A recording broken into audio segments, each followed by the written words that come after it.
Welcome back to Foodie Down Bronx. I'm your host, M, the Hungry Dominican. I'm joined on set by Racist Sandwich podcast producers, Juan Ramirez and Stephanie Quo. Guys, so when right before we went on break, we were talking about the Erasing Barbecue episode. I wanted to ask, and this, well, I always try to like preface it by saying this might be a silly question, but I don't think it's a silly question. Do you find that the stories of chefs of color are more complex than white chefs? Or do you find more in common with them than you don't? That's a good question. Yeah. I think like across chefs, no matter race, I think there's a common thread of struggle, right? It's really hard to work in the food industry. It's really demanding. It's really difficult. I think though, just generally as people of color, we see a lot of themes when we talk to chefs of color where you end up working in places where it's predominantly white, or you feel like your opinions get shot down more than others. I mean, those are all common threads that we hear across all industries, actually. Yeah. And of course, we identify with them more because we've experienced a lot of those same themes across, in food media and media and other industries. But I wouldn't say that they're any more complex than any other story. I think there's a lot of universal themes in all of their stories.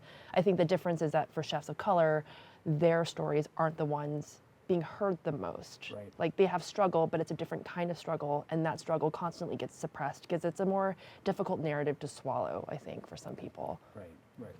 That makes sense to me. I always love asking people about the emotional toll that your job takes on you. And for me, it's like I'm very, I get affected by so much. I went to a panel a few months ago here in the Bronx for it's a company called Woke Foods, and they were talking about food politics, food injustice. And I told my producer, Sanjay, I walked away like almost in tears because you start learning so much about where you live through this lens that you've never really put on before. So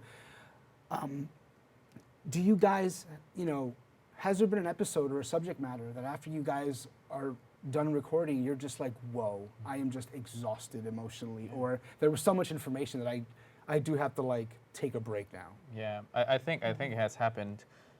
We're students as well too of like the knowledge that we receive from like our guests.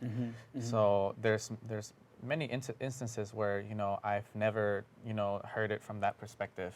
And we hear it first before everybody else does. Sure. Right, but those conversations when you're just by yourself editing the material and just like listening to the raw conversation.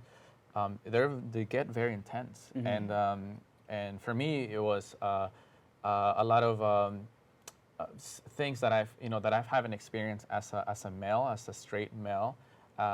Conversations with LGBTQ plus guests or women guests. For me, that many conversations, many topics. I definitely learn from our conversations on the podcast for sure. Right. Stephanie, how about for you? Do you have anything that, one particular subject or episode? Yeah, definitely some of our mental health episodes have hit hard. I wasn't the primary producer on that, but we talked about eating disorders, which is really difficult. For me, in my past life, I was a poverty reporter and a homelessness reporter. So I spent a lot of my time in homeless camps and talking to people whose lives feel like there's no end to their misery. Sure. So it was really hard for me as a reporter, but an episode that I knew that I had to do because of my background working in poverty reporting was an episode with writer Ijeoma Oluo, who wrote So You Want to Talk About Race, great book. She wrote a Medium article years ago that I remembered called Tasting Something Other Than Shame, talking all about the ways that the poor interact with food and how that's so different than how everyone else does. Right. And how politics, society makes the poor feel as if eating is not their right. And so it's a very paternalistic way we treat them. We tell them they can only eat this and only eat that. We police them. And she told a story about how her mother brought home a Boston cream pie, and she had internalized so much of that shame that she got mad at her mother for just wanting to celebrate the day with a pie that was clearly out of their budget. Right, and that for me, just like, man. Wow, that's interesting. Yeah. That's interesting. Okay, so let's go to your favorite episodes to work, where an episode didn't knock you out, and you guys were like, this was super great, super informative. I learned something amazing. Yeah.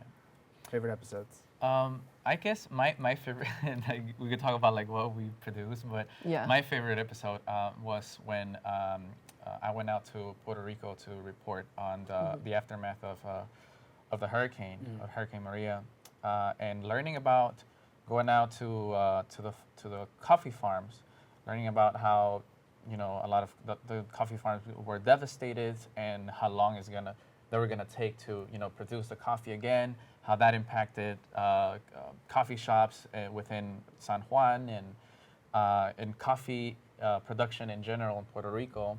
It was very interesting. That's something that I learned, and how the folks at the coffee shops, what was the aftermath of Hurricane Maria too. That was very interesting. Like all the stories there. I learned so much of how people have just the will to just keep on going. It was beautiful. I learned a lot from that experience. That's awesome. I was in Puerto Rico 2 months before the hurricane hit, and then of course all that devastation was just unreal. Yeah. Stephanie, how about you? Any favorite episodes where you were just like, this is awesome, great? It's all really awesome. I'm just going to have to say my Southern barbecue episode, just because it consumed so much of my life to put together. I was driving across Texas and eating so much barbecue. That was a really awesome. great episode. I did like that one. Yeah, I loved very it. Well, for me, it was just like it was really an opportunity for me to really just take a hold of that episode and make it my own, and really passing the mic over to someone else and letting these black pit masters speak their story and speak truth. And I just had a lot of fun with it because I'm from Texas. I'm like such a cliche Texan, like wants to talk about Texas all the time. And so I somehow convinced people to let me do it on a podcast episode. So I really enjoyed my time. That's awesome. I want to go back to mental health in the food industry. Can you guys elaborate on that? Because I think I'm thinking of it from a different perspective, but you had broached the subject, just a few minutes ago. Can you expand on what the correlation is? What's the connection between mental health? Well, what were you thinking? I'm so curious. for me, and it kind of goes to how I had asked you guys about the emotional toll this can take on you. And I asked that about chefs as well, because a lot of the chefs that I know, that I'm lucky to know, are up and coming, and they are trying to start businesses, and they are working 10 days a week, 35 hours a day. And there is this, the more you get to know them, the more you realize that it's taking such a toll on them, whether it's family life or personal time, physical, mental. And so my perspective was from that aspect of the chefs, the line cooks, restaurateurs, and how that business can be, any business is taxing, but that one, because you're in hospitality, is just perpetually going. So that was my angle from. Well, you're exactly right. Yeah. Okay. Never mind too that like restaurants are just poised to fail all the time. They don't do well, and so you kind of have that in the back of your mind while you're pulling in these terrible hours. That's definitely a facet of it. One of our episodes was about how to specifically being a female line cook, or being a woman in the kitchen and having to deal with harassment, sexual assault, being yelled at by your male bosses and a lot of that stuff. And then also there's. I'm not a female cook. I don't work in a kitchen, but I think too, just being around food and what that does to you, and your relationship to eating can kind of change too. Sure. Yeah, I think also because of the way that all these folks work, the amount of work that they do, they find different outlets, and unfortunately, some of them find drug addiction through these outlets to kind of cope with the work that they do.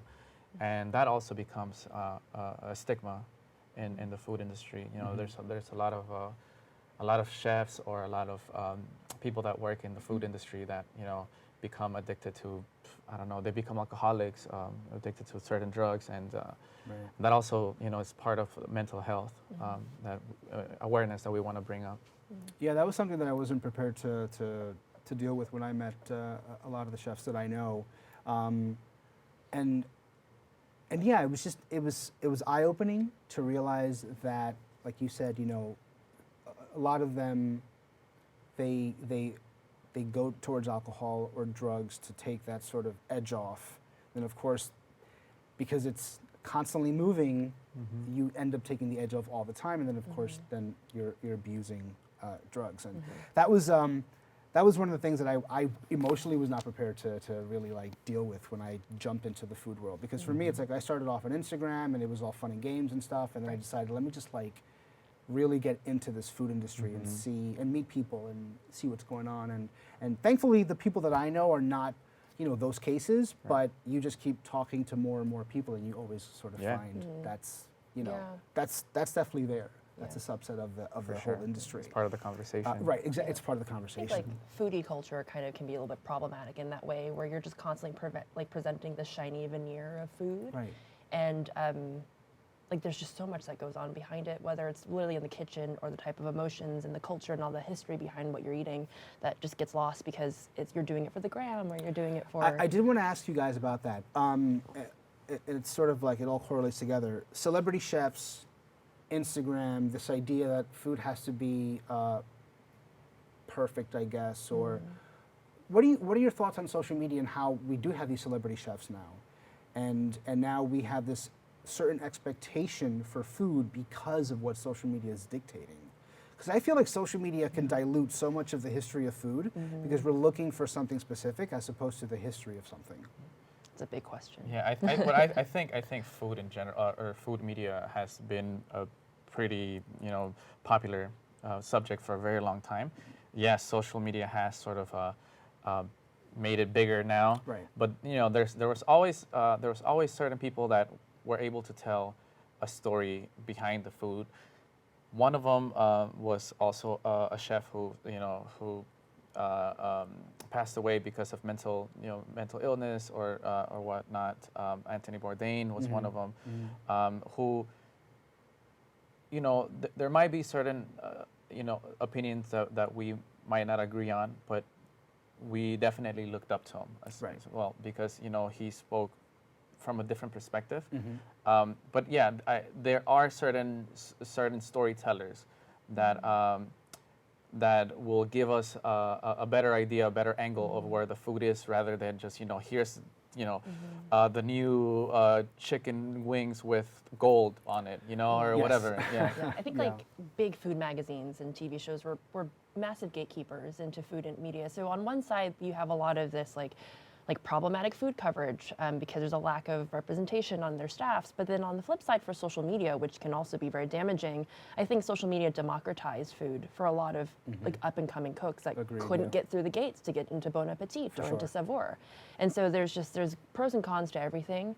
I think our goal is to make sure that we are telling the stories that aren't being told, and that could be the ones that aren't being told on social media or the ones not being told like in traditional media too. So right. Yeah, I mean, I wish I had like an extra hour with you guys to talk about social media, because there's so many things that I want to sort of unpack, and being in that world too, it's I just think that overall it's not the most important stories about food are not being the ones that get the most engagement, let's say. Yeah.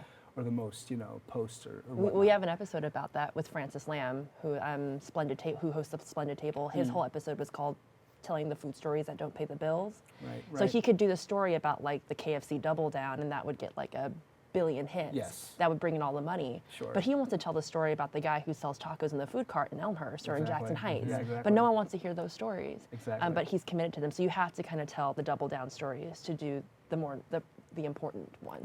Right. Yeah, for sure. So you guys, I want to point out that you guys are in studio right now with me, but this is like the second time you've only really met. Yeah. How does that work if you guys are producing this podcast? Our entire team was distributed, actually.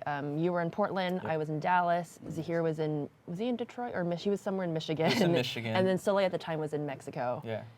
So we're like in, you know, different places. Yeah, it's Slack is a wonderful tool. Slack, yes. Slack and Google Drives are really great. And I think Soleil and Zahir just put a lot of effort into finding teams that would work well together. Yeah. There was an instant chemistry when I interviewed to be on their team, and it's just worked out really well since That's then. Awesome. Yeah. That's awesome. That's really great. So I want to ask you, Stephanie, you are an award-winning public radio journalist. Congrats on that. Thank because you. I love public radio. I love talk radio in general. Podcasts have been like a blessing. I mean, they've been around for what, like 15 years at this point, over 15 years? Yeah. What led you down this path?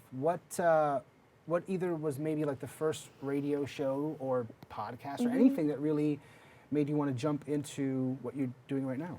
Well, I started off as a print journalist, and like the long story of how I got into audio was that I went to grad school. They made me do an audio boot camp as part of it, and I was instantly sold. So I like went and changed my major and got my graduate degree in public broadcasting instead.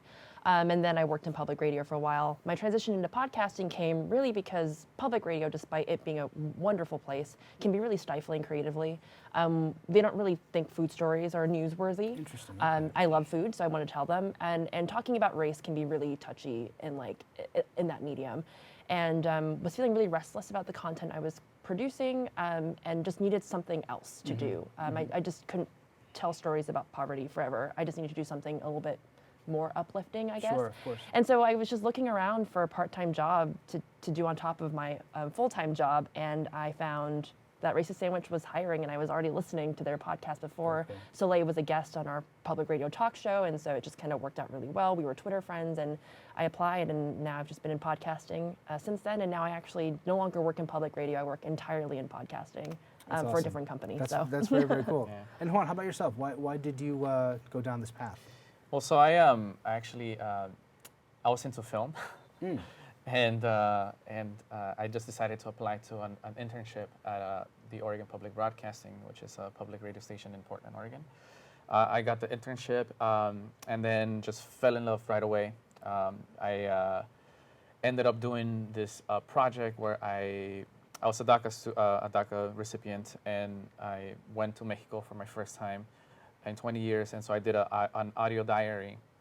So I did this project where I went to Mexico. I did it all with my phone. I just recorded everything with my phone, and came back, wrote the script, and from there on, it was just like something that I wanted to do. It was just that project basically launched my career, I guess. Audio has a way of Yeah. being really magical. Yeah, it really does. I'm a huge fan of podcasts, and they've definitely, of course, gotten better throughout the years. But I was there like in the beginning where most podcasts were recorded in somebody's car Yeah, or something. they and still it was- are. I Oh, think yeah. it's quite beautiful, A lot of them are. actually. It's such a democratic place. But yeah, you guys do such a great job. So actually, the new season of the show premiered October 30th. You guys took a little bit of a break, a little bit of a sabbatical, Very long Yeah. right? sabbatical. Yeah. Regrouped, Yeah. did your thing, and you're back now. So there's a new episode up right now Yes. that was released about 2 weeks ago as of this recording. Yes. And you guys have a new episode coming out very soon as well. Can you tell me about what the subject matter of the newest episode will be? It's your episode. Yeah. So actually, as of this recording, it released yesterday. Okay, wonderful. Okay, so it's up there. Yes. Yeah. So this conversation is a conversation with an inmate in France.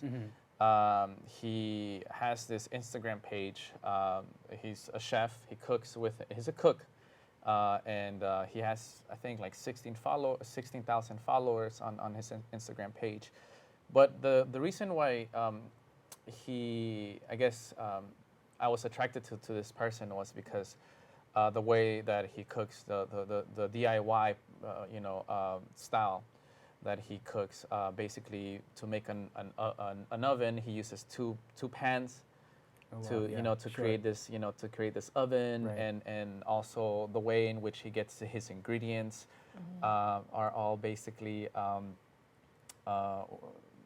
brought into jail, like not in the more formal way. Yeah. Throw 'em over the fence. But literally just some of the ingredients get thrown over the fence, and Wow. so it was a very interesting conversation because he's this Moroccan French man who also has was down on his luck, and the way that he uses food as basically as a venue to pass his time, and And just kind of a way to project what life will be like when he's out. He uses Wow. food as an avenue Yeah. of therapy. That's amazing. Yeah. Yeah. That So sounds it's- great. That sounds great. I'm looking forward to that one. That's very cool. Thank you guys so much for being on the show. Thank you for Thank having you for us. having us. Check out Racist Sandwich Podcast on their website, racistsandwich.com. Follow them on Instagram at Race and Food. Well, that's all for the show. Thank you again for tuning in. And thank you to our guests today for joining us. Tune in every Thursday at 6:30 p.m. here on BronxNet, Optimum 67 and Fios 33. Also tune in on the go at bronxnet.org and find us on YouTube. From BronxNet to the world, this is Foodie Down Bronx. I'm your host, M, the Hungry Dominican. Remember to feed your mind, feed your body, and if you see me coming along, feed me. Adios.